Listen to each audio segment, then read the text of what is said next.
ರಾಜತಾಂತ್ರಿಕ ಸಂಬಂಧ ಕಡಿದುಕೊಂಡಿದ್ದ ಪ್ರಾದೇಶಿಕ ಪ್ರತಿಸ್ಪರ್ಧಿಗಳಾದ 2 ಕಟ್ಟರ್ ಮುಸ್ಲಿಂ ರಾಷ್ಟ್ರಗಳು ಮತ್ತೆ ಒಂದಾಗೋದಕ್ಕೆ ಮುಂದಾಗಿದೆ. ಇರಾನ್ ಮತ್ತು ಸೌದಿ ಅರೇಬಿಯಾ ಚೀನಾ ಮಧ್ಯಸ್ಥಿಕೆಯಲ್ಲಿ ಒಂದಾಗೋದಕ್ಕೆ ಸಮ್ಮತಿಸಿವೆ.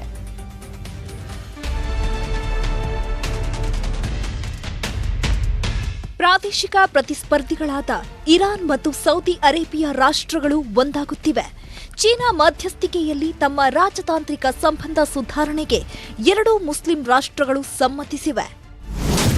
ಒಂದಾದ ಮುಸ್ಲಿಂ ರಾಷ್ಟ್ರಗಳು 7 ವರ್ಷಗಳ ನಂತರ ಒಂದಾದ ಸೌದಿ ಅರೇಬಿಯಾ, ಇರಾನ್ 2016ರಲ್ಲಿ ಸಂಬಂಧ ಕಳೆದುಕೊಂಡಿದ್ದ ಸೌದಿ ಮತ್ತು ಇರಾನ್ ಶಿಯಾ, ಸೌದಿ ಸುನ್ನಿ ಮುಸ್ಲಿಮರು ಈಗ ಒಂದು. ಚೀನಾ ಹಸ್ತಕ್ಷೇಪ ಮುಂದೆ ಭಾರತಕ್ಕೆ ಸಂಕಷ್ಟ ಎದುರಾಗುತ್ತಾ? ಶಿಯಾ ಮುಸ್ಲಿಮರು ಬಹುಸಂಖ್ಯಾತರಿರೋ ಇರಾನ್ ಮತ್ತು ಸುನ್ನಿ ಮುಸ್ಲಿಮರು ಬಹುಸಂಖ್ಯಾತರಿರೋ ಸೌದಿ ಅರೇಬಿಯಾವು ಚೀನಾದಲ್ಲಿ ಒಂದಾಗಿವೆ. 2 ತಿಂಗಳೊಳಗೆ ರಾಯಭಾರ ಕಚೇರಿಗಳನ್ನು ಪುನರ್ ಆರಂಭಿಸಲು ಒಪ್ಪಿಕೊಂಡಿವೆ. ಚೀನಾ ಈ ಮಾತುಗಳಿಗೆ ಮಧ್ಯಸ್ಥಿಕೆ ವಹಿಸಿದ್ದು ಮುಂದೆ ಭಾರತದ ಜೊತೆಗಿನ ಮುಸ್ಲಿಂ ರಾಷ್ಟ್ರಗಳ ಸಂಬಂಧಕ್ಕೆ ಕೊಂಚ ಹಿನ್ನಡೆಯಾಗೋ ಸಾಧ್ಯತೆ ಇದೆ.